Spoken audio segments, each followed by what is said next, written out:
Hi, everyone. Welcome to the show. We have got the body cam video of police at the Kyle Rittenhouse case stopping that NBC News producer accused of following the bus with the Rittenhouse jury inside.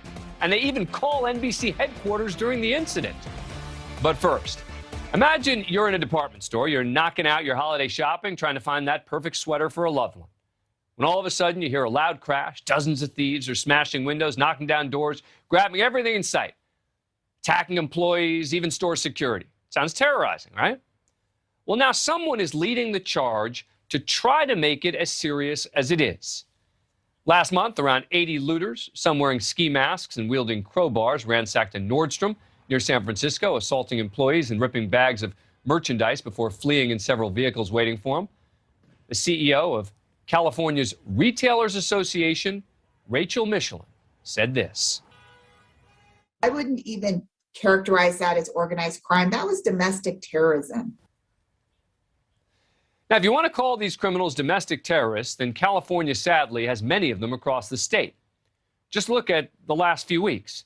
In a different Nordstrom in Los Angeles last week, 5 robbers made off with $25,000 worth of designer purses. One of the thieves used bear spray to attack a security guard. Also last month, the Louis Vuitton store in San Francisco's Union Square attacked. Store's windows shattered, thieves getting away with thousands worth of merchandise there. But what makes this so outrageous is that this is just one of the 14 stores in that area that were hit that night. Now, we're focusing tonight primarily on California, but this is happening all over the country. Night after night, week after week. Stores attacked, employees targeted, thieves getting away. Now, kudos to the police for catching some of these guys, but most of them are still at large. Stores are doing whatever they can to protect their employees and their customers. We told you earlier in the week about this coiled security barrier deployed in the mall in Los Angeles. This after that area was targeted. And despite the chaos in California, some of the media are challenging the claim that these people are domestic terrorists. But the CEO of that Retailers Association not backing down. You don't think using the term domestic terror is a bit over the top in a case like this? No, I would say that, no, I wouldn't. Suddenly you've got 90 people showing up in cars with crowbars and sledgehammers, running into a store and committing these just brazen crimes. And you think about the impact that's going to have on those employees and those consumers. And Rachel Michelin joins us tonight, President and CEO of the California Retailers Association. Thank you for coming on the program. Appreciate it. So you are calling these people, domestic terrorists. I've got an answer for this, but I'm going to let you take it. What do you think makes it different from a typical thief or a looter? We've been dealing with the issue of organized retail crime for years, but we've never seen anything like what we've seen in California in the last, 10 days. When you're seeing these organized, gangs going in with the crowbars, smashing and grabbing, coming out, really terrorized. In some cases, we've seen violence against our employees in these retail stores. It's terrorizing the people that are working and shopping in these stores, as you said, going in there, going to their workplace, going in to buy that perfect holiday gift, and instead they're met with these criminals who are putting in these acts of violence. And you mentioned the organized nature of it, and that's the part, the premeditated nature of it as well, which is what makes it so disturbing to me. I had a criminologist on the show the other night, and I said to him, I don't think we've ever seen anything like this. And he said, well, I don't know. I don't know that we've never seen anything like this. And I said, what do you mean you don't know? And the good news is I knew someone like you would actually be able to answer the question, because your organization has the statistics, has the numbers. And so let's be clear. I want you to repeat what you just said. You've never seen anything like what we're seeing right now, right? Correct. I mean, organized crime before the organized retail crime was a little bit more under the radar. We'd get a couple of stories that would pop up here and there. You'd see it, once or twice. Sometimes you would see some stories written, but this, I talked to my subject matter experts, the folks that are asset protection for these national retailers. I asked them that exact question. Have you ever seen anything like this before? And they said no. They've never seen anything like it, because what's happening now is these organized crime rings are now kind of collaborating with street gangs, and these street gangs are going out and recruiting, in some cases, juveniles to commit these crimes. I mean, we're getting into a whole different universe than what we were in before. And if we don't do something to stop it, it's only going to get worse. So I got to ask you the most obvious question, right, is what actually can be done to stop it? I mean, I've had cops on, I've had criminologists on, I've had others on. I mean, give me some solutions here. So, we are engaging in California. We're engaging with the Attorney General. We engaged today with the governor's office. We're having more conversations next week. We, as the retail industry in California, are putting forward a series of recommendations on what we can do to try to combat this. California, we have funding for our organized retail crime task forces. The industry pushed for that. I pushed pretty hard to make sure we could get that funding. Those are actually being pretty successful. They're still in the infancy, so we're going to make sure they have all the resources they need to be successful. But we need to look at everything. And the other aspect of this, that we're focused so much on these smash and grabs, and we're focused on the organized retail crime, but we also have an issue with petty theft in California. And when people know that they can go in and steal up to $950 and there's not going to be a consequence, what does that do? It leads them to continue to push the envelope, which then leads to what we just saw the last few days in California. Absolutely. I agree with you. And is it odd that it is the CEO of the Retailers Association that is becoming the face fighting back against crime? I mean, when you took this job, did you ever think, well, I'm going to be out there fighting crime? I can't imagine that was one of the top things that you were going to have to deal with in this position, but you've really become one of the faces of this movement. I wake up pretty much every morning going, how did I get here? You're absolutely right. I never expected this, but it's something I'm passionate about. I'm passionate about the communities in which our retailers serve. They're part of the community fabric. I'm passionate about the employees and the customers that go into these stores and make sure that they're safe.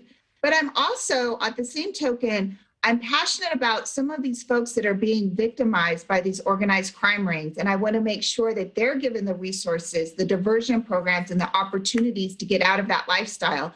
When I read about a 14-year-old who was a suspect in one of the smash and grabs in Southern California over the last couple of days, as a mom, my heart broke.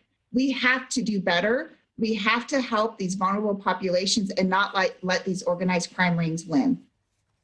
And I think that's a really good nuance, right? Because you're clearly mad. You're clearly upset. You clearly want to stop this. But you're also trying to look at what the root of the issue is, and look at who is really responsible for this. And I think that's really critical here, because there are people who are behind this. And I think they are the most culpable, the ones who are organizing it. We just keep, look, I get it. We're showing the videos, obviously. We want to remind people about what was happening, et cetera. But all these people are not equal in this. The most culpable are the ones who are premeditating this, the ones who are organizing it, the ones who are setting it up, the ones who are hiring people to get involved with them, the ones who are enticing people. And they're the ones that we really have to get and stop. I want to give you the final word. You're absolutely right. Here's what's happening. These organized crime rates are sitting at home. They're not committing the crimes. They're having other people do it, but they're benefiting from it. Yep. And then they're using these proceeds to then fund other really terrible crimes, human trafficking, drug trafficking. So you're absolutely right. We have to find the root cause. We have to make sure we provide services to the people who need them to make sure they can get out of that kind of situation. But we absolutely have to come down hard on these organizers and make sure they understand they cannot get away with this behavior. And next time you're here, we're going to talk about how there are certain online entities which are allowing people to resell a lot of the things that are being stolen. Rachel Michelin, keep up the good fight. Thank you for coming on the show. Appreciate it. A big day for the future of abortion in America. The Supreme Court sure making it sound like Roe versus Wade is about to be history. We'll take you behind the headlines up next. We're back. The Supreme Court heard arguments today in the most significant abortion case in more than 3 decades.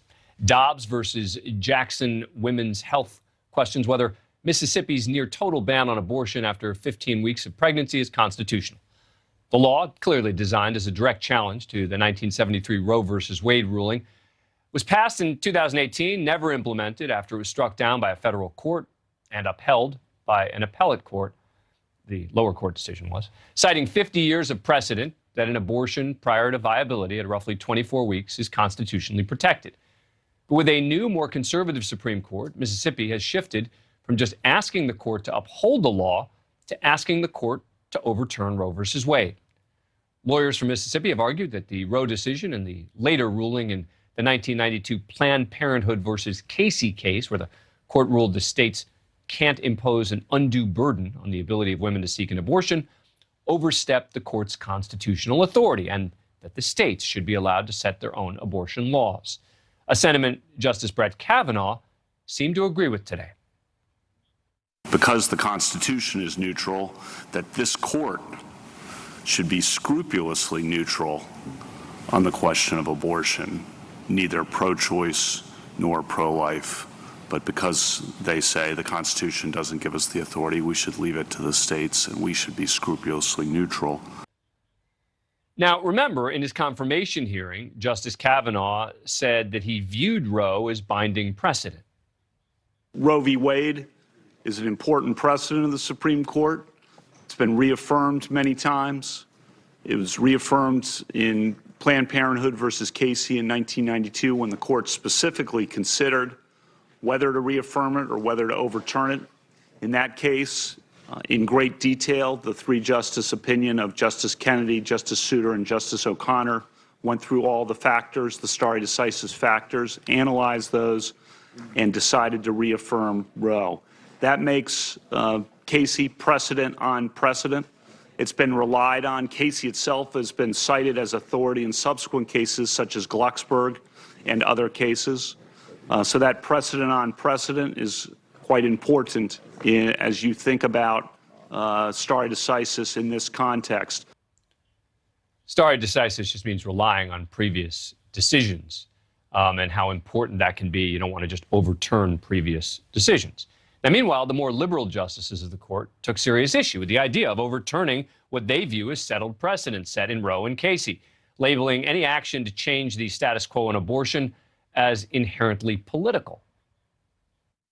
15 justices over 50 years have, or I should say 30 since Casey, have reaffirmed that basic viability line.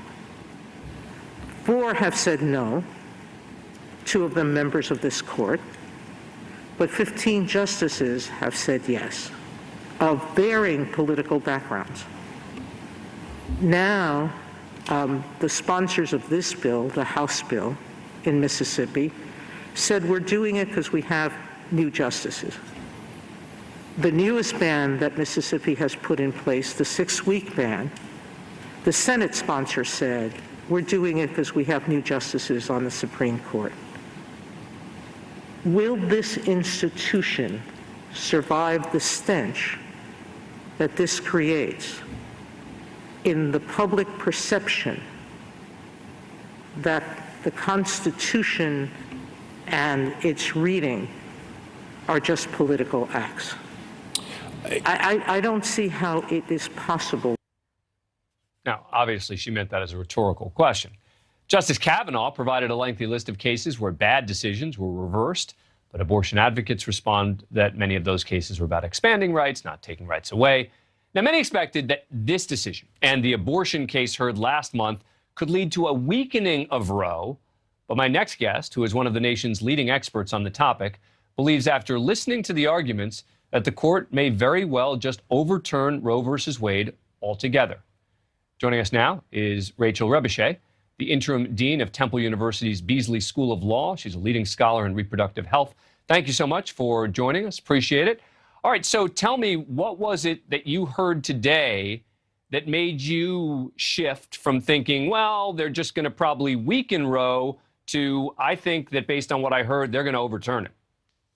I think it was a line of questions from Justice Barrett and Justice Kavanaugh that really focused in on why is abortion, so different from other options that people can pursue when they're pregnant? Safe haven laws, adoption. That was a line of questions that Justice Barrett pursued, suggesting that she could see a future in which the argument that the Center for Reproductive Rights was making about abortion being a fundamental right because of its connection to liberty and bodily integrity didn't necessarily stand, could have been wrongly decided at the time. And then Justice Kavanaugh, in just the way that you mentioned, reading a list of precedents in which he both suggested that Roe and Casey were like precedents that had been overturned because they were wrong when they were decided and met other factors for overturning precedent, cases like Plessy and Obergefell, and then reading cases in which he said abortion was nothing like precedent that the court might uphold. So cases that guaranteed a right to contraceptives or to rights to how you raise your children. So that, I think, really, for me, signaled where two very important opinions on the court sit. So take us behind the scenes now. Is there going to be likely some level of negotiation among the justices about how do we reach this ruling? What exactly are we going to agree on or not, et cetera? That's a great question. I mean, I think that Justice Roberts signaled, Chief Justice Roberts signaled what he has, what I think he's intended from the beginning, which is, without knowing the mind of any justice, his questions seem to really get at this micro path of refashioning a standard, upholding Roe v. Wade and Casey, but suggesting there's a new, perhaps weaker test for what an undue burden is, which is the constitutional test for abortion. And so I can see that if I could see there being a conversation between someone like Chief Justice Roberts and people like Barrett and Kavanaugh in trying to figure out, is there any middle ground between these two approaches, one that refashions an undue burden approach and one that completely abandons any constitutional tests for abortion and returns it to the state. It may be that Chief Justice Roberts finds himself on the side of the question where he is not with Kavanaugh and Barrett, right. Gorsuch and Thomas. Right. All right, Professor Rebechet, great to have you here. Terrific to have you on my radio show earlier today. Thanks a lot. Appreciate it. Thank you for having me. Real pleasure. Coming up, Chris Cuomo getting some surprising support from his cable news competitors after he was suspended by CNN. It is not coming from MSNBC. That's up next.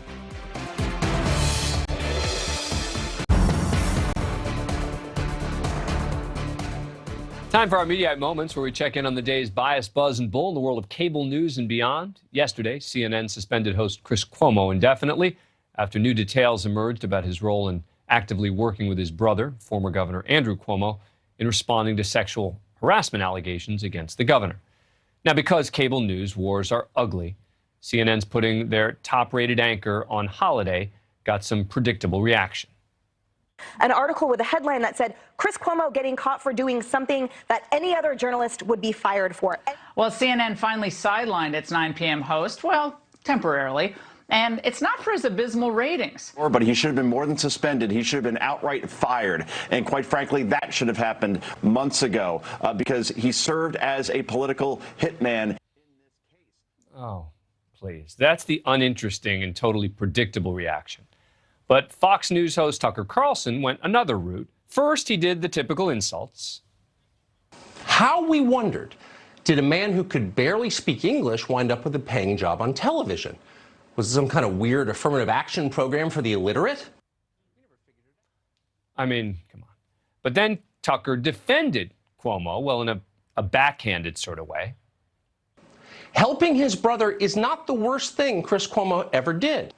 And that's what you do with brothers, even the loathsome ones. You help them when they need it. Period. It's called loyalty. Now, I agree with him on that. Those of you who saw the segment we did last night will know my position on this. But Sean Hannity's reaction was even more noteworthy. because it was a true defense of Chris Cuomo. It's easy to support people when things in life are going well. Helping a brother and a friend in the worst moment of their life is probably not the worst offense. If Chris does get back on the air, I assume he will apologize. But I believe in second chances when sincere apologies are made. For those who are surprised, don't be. Hannity deserves credit for being consistent on this issue.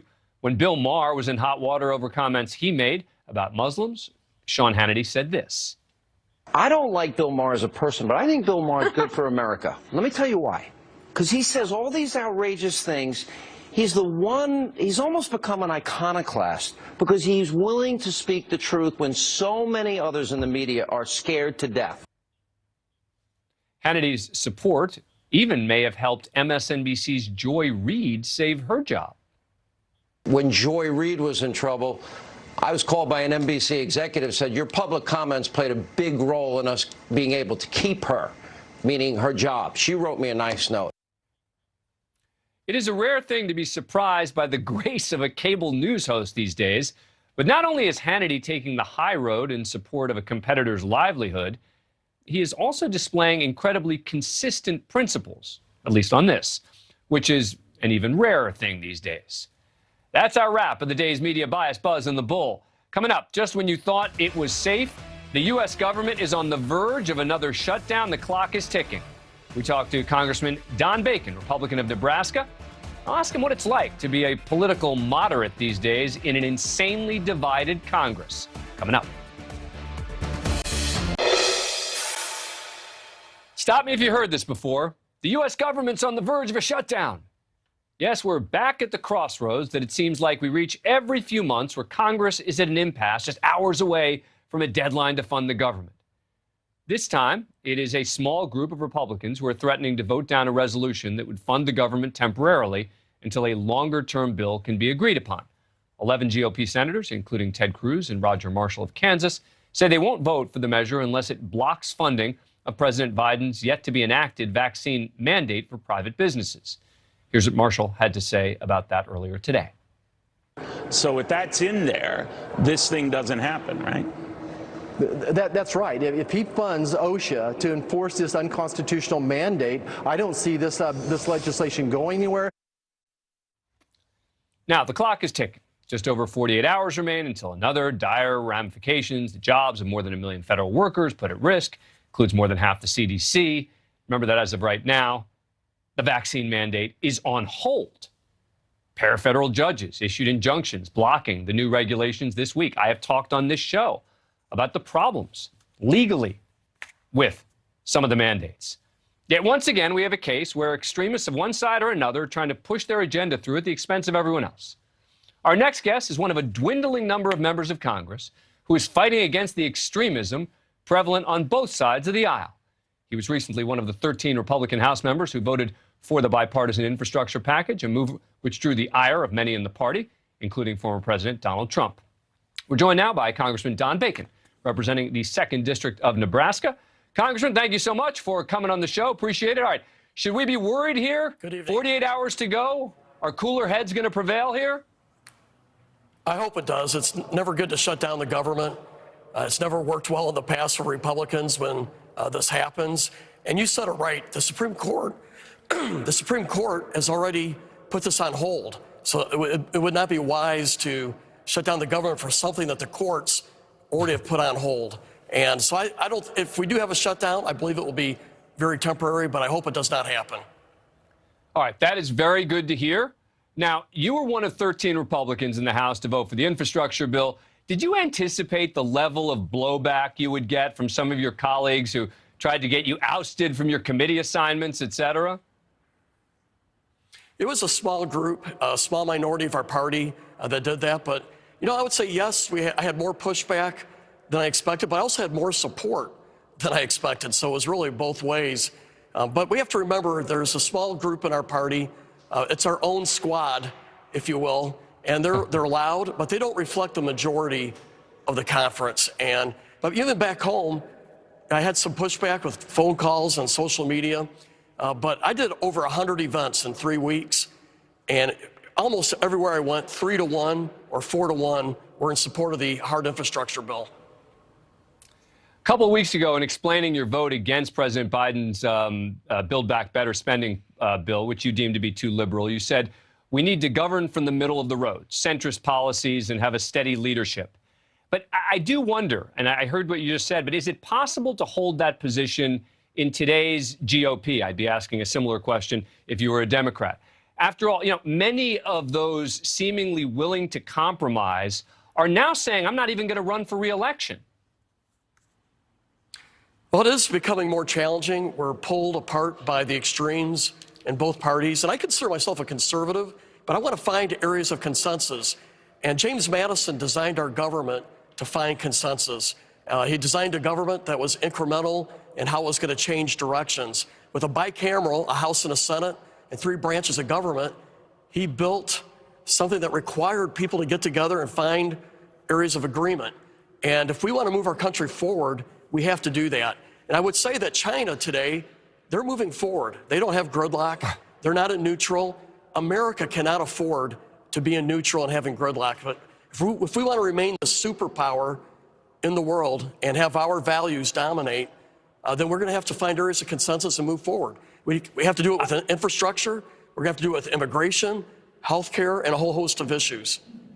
But I completely agree with you, because you don't need to agree on every issue. I mean, I just did a segment on abortion. I know that you are very pro-life, right? There are different people who have different positions on different issues, et cetera. But it seems at times like we just can't move forward at all. I mean, I've been critical on this show of the positions of the squad on the left.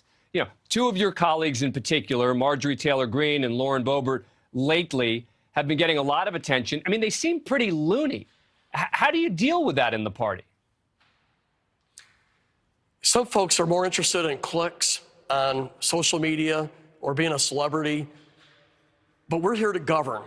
And if we're here to govern, you got to work with your colleagues across the aisle. And there are areas that we can find agreement on to move forward. I'll just give you an example on immigration. We may not agree on everything on immigration, but if we can agree on 50%, we ought to try to get that 50% done and move forward. And if our country wants to remain competitive with China, we're going to have to do that. We don't want to chop our nose off to spite our face to hit the opposition in our own political dialogue and our own country fail and fall backwards. That's not what we want to do. And so there are some that play to the media, they play to the social media, but that's not governing. And if we want to govern, you got to treat the other side respectfully, professionally. And you got to treat your own side professionally. We're seeing a lack of that as well.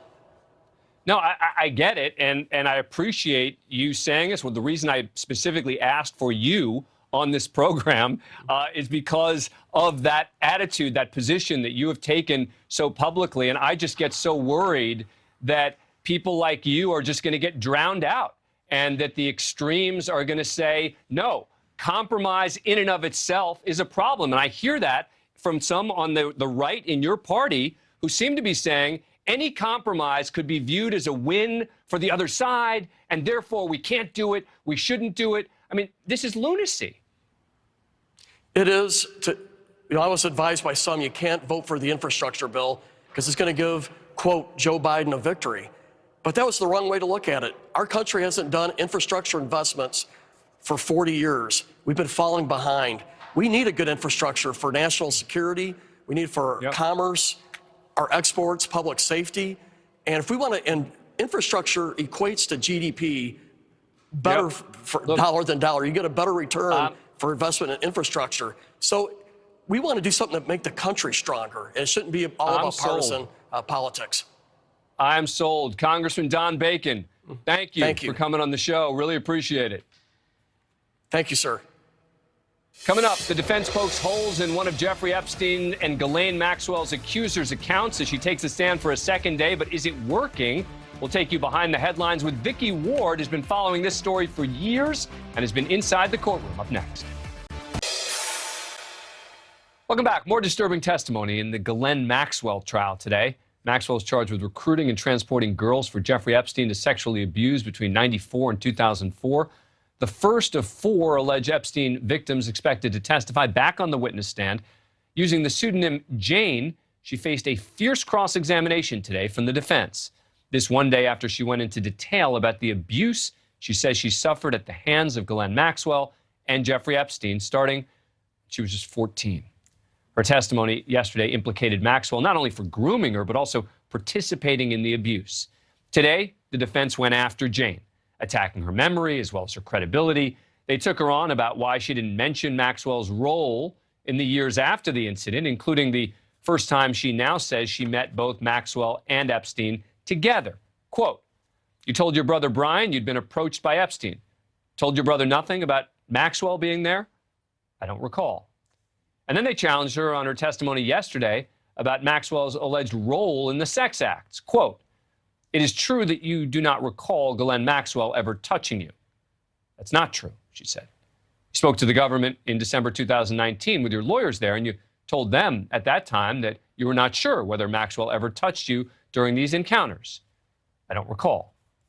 The defense even going after the accuser for crying on the stand, bringing up her years as an actress. Quote, "You've played a protective mom, got into a car crash, had cancer, was stalked by a serial killer, took down a Mexican drug cartel. You played a prostitute." She said, "Not my favorite storyline. You're able to cry on command?" Not always. That's not how it works. There's also a brief mention of former President Donald Trump, the defense asking, "Mr. Epstein introduced you to Donald Trump, correct?" She said, yes. There was no mention of any wrongdoing by the former president.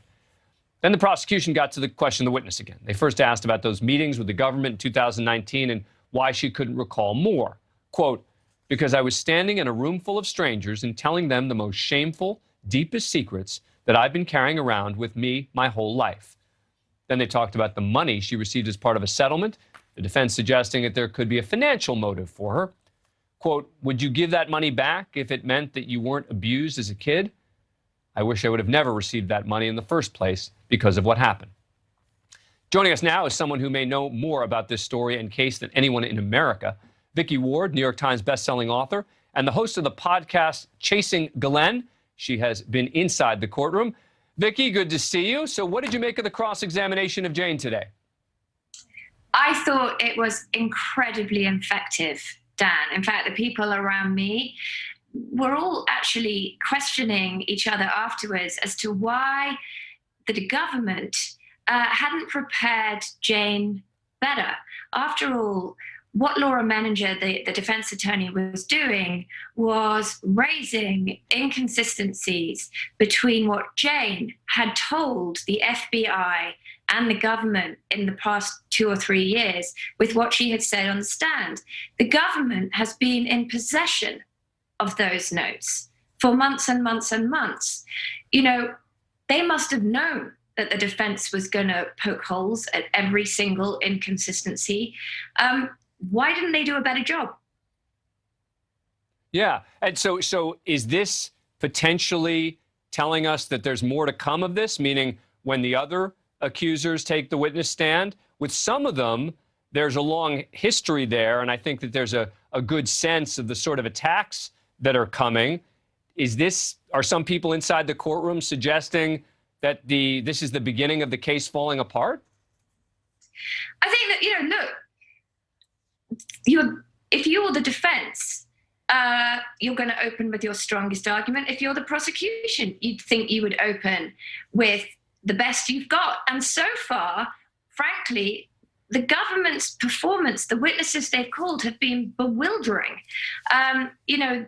Larry Visosky, Epstein's pilot of 30 years, was their opening witness, and his testimony was frankly much more helpful to Maxwell than it was for the government. He talked about what a nice person she was, that he'd never seen any underage women on Epstein's planes in 30 years, that he'd never seen any sexual activity on the planes, that he trusted his 2 young daughters with Maxwell. The government has been, the defense, Dan, has been very clear that their job here is to attack these government witnesses on 3 M's: memory, manipulation, and money. And yes, you're going to see them do this again and again and again. And today it was very, very effective. So quickly, what was the reference to Donald Trump about today? And how how is it relevant to the case? Well, that remains to be seen. A number of men have been mentioned, and have a number of women, actually. We heard some female Christian names, first names coming in today that were surprising. It's clearly all part, they're laying a groundwork. And we're going to see how the jigsaw puzzle fits together as we go. But you can be sure Donald Trump's name is going to come up again. How and why? Don't know yet. All right. Vicky Ward, the podcast is called Chasing Glenn. I'd also highly recommend anyone to check out her Substack. Vicky is one of the greatest journalists in the country, and she's just started a Substack, which I highly recommend. Vicky, thank you. Good to see you. Remember the NBC producer accused of following the bus with the jurors from the Kyle Rittenhouse trial on board? We have the just-released body cam video of the incident as he tries to explain what the heck he was doing. It's coming up next. Tonight in our police cam segment, we're going to do something a little different. We're not going to break down a chase or a shootout, but we do have new police body cam video we want to show you. In the trial of Kyle Rittenhouse, there were a lot of memorable moments. But remember the MSNBC producer who got the network banned from the courtroom? He was ticketed while apparently trying to follow the jury bus. Well, now we have the body cam of the incident, and it includes a call to NBC in New York by the police to understand what the heck happened. Here's the first part, where the producer is pulled over and explains that he was told to follow the bus by someone at the network's New York offices. What's the significance of you being here? I work for NBC. For NBC? Yeah. Okay, you're a reporter? Producer. Producer? Okay. Yes. All right. Yeah. Why would you follow me? I don't know. So were you following a vehicle? I was trying to see, I was being called by New York going, maybe these are people you need to follow, but I don't know. I was trying to... You trying to what? Just do what they told me to do. New York told you to follow a vehicle? Yes. Your offices in New York or what? That's right. How did they know about this vehicle?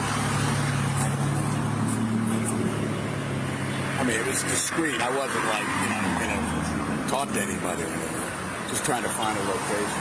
That's all. So, he's been told to follow. He was told to follow somebody.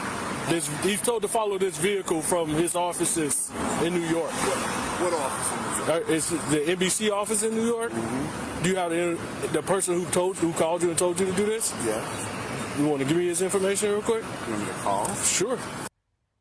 So then the guy, the producer, gets his phone out.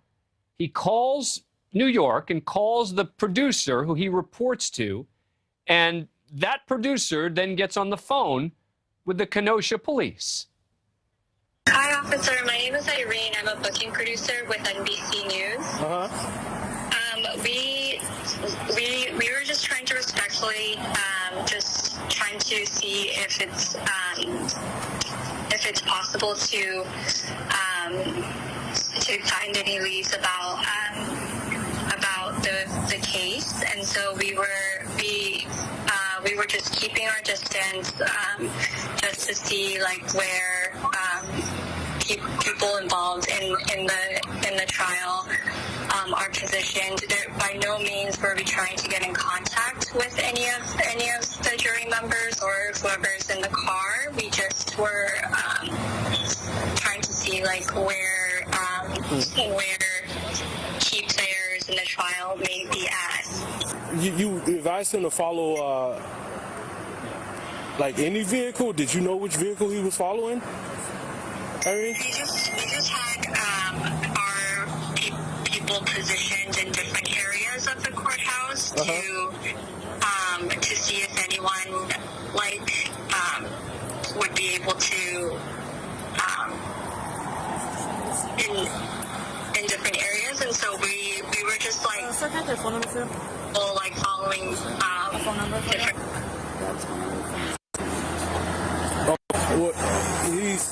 We're going to ask you guys to not do that. All right, that's a concern here. This is huge. We can't afford anything crazy happening, putting people in dangerous positions.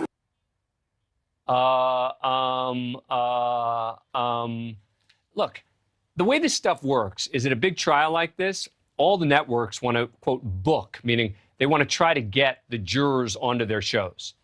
But you're not allowed to try to talk to them during the trial about it. You got to wait to the end. And they're going to be coming back to the courthouse, and that's where they would be leaving from. So there was no reason why this guy should have been following the jury bus.